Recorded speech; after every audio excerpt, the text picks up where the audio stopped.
मैं डॉक्टर अरुण आपके पास आना चाहूँगा। जब व्यक्ति को बताया जाता है कि आपकी आर्टरी में ब्लॉकेज है तो बहुत दुख होता है। तो थोड़ा बताइए कॉर्नरी आर्टरीज कितनी होती हैं? कई बार सुनने में आता है जी माइनर हार्ट अटैक था, मेजर हार्ट अटैक था, कैसे समझें? देखिए, कोरोनरी आर्टरीज दो होती हैं, एक राइट साइड में और एक लेफ्ट साइड में। जो लेफ्ट साइड की कोरोनरी आर्टरी है वो दो में विभाजित हो जाती है आगे जाकर। तो एक तरीके से तीन कोरोनरी आर्टरीज आप कह सकते हैं। ये मानना कि कोई हार्ट अटैक माइनर है, this is not correct. Every heart attack is serious and should be taken seriously, because heart attack से कई ऐसे खतरनाक एरिथमियास हो सकते हैं जो कि तकलीफ दे सकते हैं, या ऐसे कॉम्प्लिकेशन हो सकते हैं जो कि पेशेंट की जान के लिए खतरा बन जाते हैं। तो जब भी हार्ट अटैक हो और ये पक्का हो कि हार्ट अटैक हो चुका है, उसको सीरियसली लेना चाहिए। जो मॉडर्न पद्धति है, जो ट्रीटमेंट इसके ऑप्शंस अवेलेबल हैं, उसके लिए हमको जरूर प्रयास करना चाहिए डॉक्टर कि अरुण, वो अगर मिले। किसी को हार्ट अटैक आए तो फर्स्ट एड के तौर पे सबसे पहले व्यक्ति क्या करे? सबसे पहले उस व्यक्ति को चाहिए कि वो एक एस्पिरिन की टैबलेट च्यू कर ले। That is the best he can do. I think सभी लोगों को अपने घर में एक एस्पिरिन की टैबलेट जरूर रखनी चाहिए।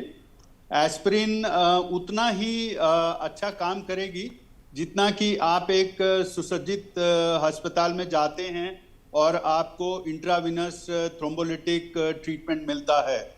जी, तो दिस इज वेरी इंपॉर्टेंट। तो डॉक्टर साहब एस्पिरिन च्यू करनी है, पानी नहीं देना है उस वक्त? हाँ, च्यू कर लीजिए, उससे वो जल्दी सर्कुलेशन में आएगी और उसका इम्पैक्ट जल्दी होगा उस पेशेंट के लिए।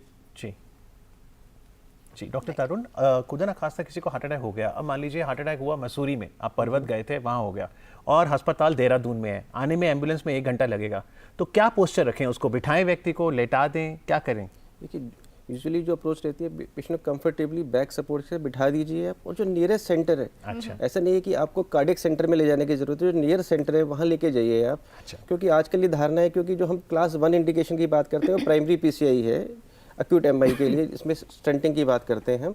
लेकिन इंडियन सेटिंग में जहाँ हर जगह कार्डियोलॉजिस्ट नहीं है, लैब नहीं है, वहाँ आप थ्रोम्बोलिटिक एजेंट्स होते हैं जो they are very cheap, 500,000 rupees में आ जाते हैं। स्टेप्टोकाइनेज, टेनेक्टिप्लेज, एल्टीप्लेज, जो आप कोई भी सिस्टर, डॉक्टर, टेक्नीशियन भी लगा सकते हैं। इवन यूएस में तो कल्चर है कि वो ट्रांजिट में लगा देते हैं। एम्बुलेंस में टेक्नीशियन ईसीजी आपको भेजेंगे, डायग्नोज करेंगे this is major heart attack, आपको एम्बुलेंस में वो थ्रोम्बोलिटिक लगा देते हैं, उससे आर्टरी ओपन मिल जाती है, आपको टाइम मिल जाता है। जी बिल्कुल। तो आप ज़रूर अपना एक एनुअल चेकअप प्लान भी करें, जहाँ पे ईसीजी करा सकते हैं, एको आप करा सकते हैं। डॉक्टर अरुण, आपके पास मैं आऊँगा। जब अगर हार्ट अटैक होता है तो हम एंजियोग्राफी की बात सुनते हैं, तो व्यक्ति खुद कुछ चयन कर सकता है कि एंजियोग्राफी कौन सी करानी है? कई बार सीटी एंजियो की बात होती है, तो सबसे बेस्ट ऑप्शन कैसे डिसाइड करता है doctor?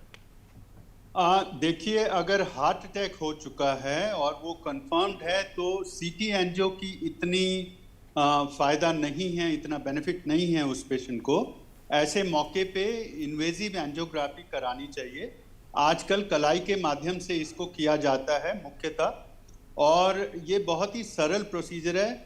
It is basically a sophisticated X-ray, जिससे कि हमें पता लग जाएगा कि ब्लॉकेज कितना है और उसके लिए क्या ट्रीटमेंट ऑप्शन बेस्ट रहेगा। तो डॉक्टर अरुण, अगर मान लो डॉक्टर कहता है 2 आर्टरीज में ब्लॉकेज है, एक में 90, एक में 70, क्या एक साथ डॉक्टर दोनों का इलाज कर सकता है या एक एक करके?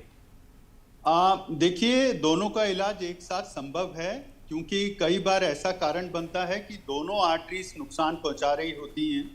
कई बार डॉक्टर की अपनी क्लिनिकल उसका मेथड है, और वो सोचता है कि जिस आर्टरी ने अटैक किया है, जो कल्प्रिट है, पहले उसको ठीक किया जाए, और एक बार जब पेशेंट स्टेबल हो जाए तो उसके बाद बाकी आर्टरीज को जो कि डिजीज हैं उनको भी खोला जा सकता है। But to say that only one artery is responsible is also an understatement, because at times the 2 arteries could be involved. देखिए, जब हम कार्डियक रिस्क फैक्टर असेस करते हैं, तो जैसे मैडम ने बताया इन्फ्लामेशन के लिए हम सीआरपी या हाईली सेंसिटिव सीआरपी मॉनिटर कर सकते हैं, लिपिड्स को हम देख सकते हैं, और अगर एक एज है तो हम कोरोनरी आर्टरी कैल्सिफिकेशन देख सकते हैं। उसमें आपको सिर्फ सीटी स्कैन में आपको कैल्शियम देखना है आर्टरीज का, कैरोटिड इंटीमा थिकनेस देखनी है, जो अल्ट्रासाउंड गाइडेड प्रोसेस, ये सब आपके रिस्क असेसमेंट करते हैं। अगर आपका रिस्क थोड़ा ज़्यादा है तो आपको जो कोलेस्ट्रॉल लोअरिंग ड्रग है, लिपिड स्टैटिन्स बोलते हैं हम उसको, तो आप लेंगे तो उससे कार्डियक डिजीज प्रिवेंशन काफ़ी हद तक पॉसिबल है। कौन सी कितनी % ब्लॉकेज हो कि स्टेंट डलवाने की जरूरत नहीं है, जीवन शैली में बदलाव से ठीक हो देखिए, जाएगा? अगर 70% से कम ब्लॉकेज है तो usually they can be manage medically. Okay. Even studies में ये पाया गया है कि यानी कि जो इंट्रायूट्राइन डेथ हुई या अर्ली इन्फेंसी में डेथ हुई बच्चों की, उनकी ऑटोप्सी की गई 20-25 सब्जेक्ट्स की, तो उनकी आर्टरीज में भी प्लाक्स मतलब कोलेस्ट्रॉल डिपॉजिट्स मिले, जो बच्चे मर गए थे इंट्रायूट्राइन में भी। किसमें इंसिडेंस ज़्यादा था? जिनकी मदर स्मोक करती थी या उनको डायबिटीज़ था। तो इवन जो मेटरनल स्मोकिंग की हैबिट्स आ गई है या डायबिटीज़ का इंसिडेंस आ गया, तो ये अर्ली एज में आपको प्लाक कोलेस्ट्रॉल डिपॉजिट्स आ जाते हैं। जी, बेस्ट तो है कि हार्ट की दिक्कत आई ही नहीं जी।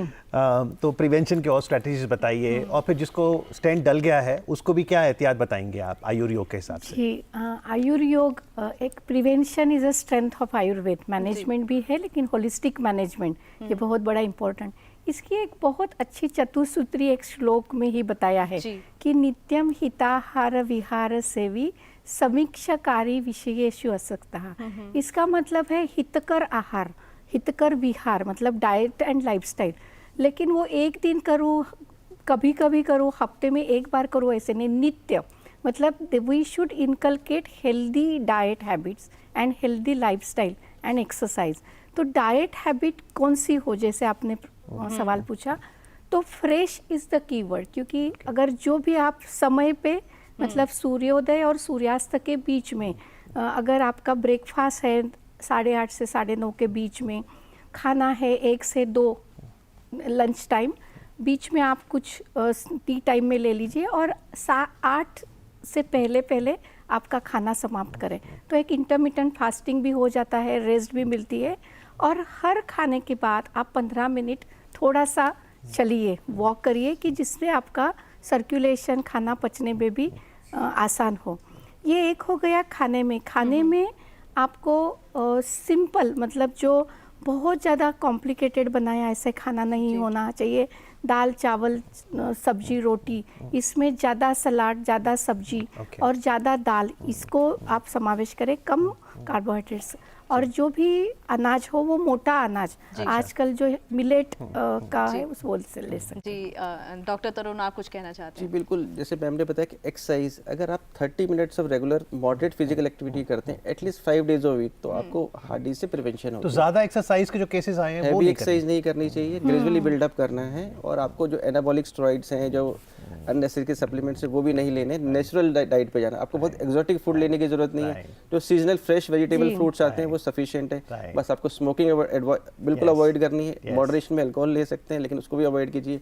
और योगा और मेडिटेशन, क्योंकि स्ट्रेस आज की डेट में बहुत बड़ा पार्ट है लाइफ में, तो अगर वो भी, तो कहने मतलब होलिस्टिक और इंक्लूसिव अप्रोच चाहिए। बिल्कुल, हेल्दी हार्ट के लिए होलिस्टिक रेसिपी देने के लिए डॉक्टर तरुण, डॉक्टर तनुजा और स्काइप से हमारे डॉक्टर अरुण का बहुत बहुत आभार। Thank you very much. so much. Thank you. Thank you.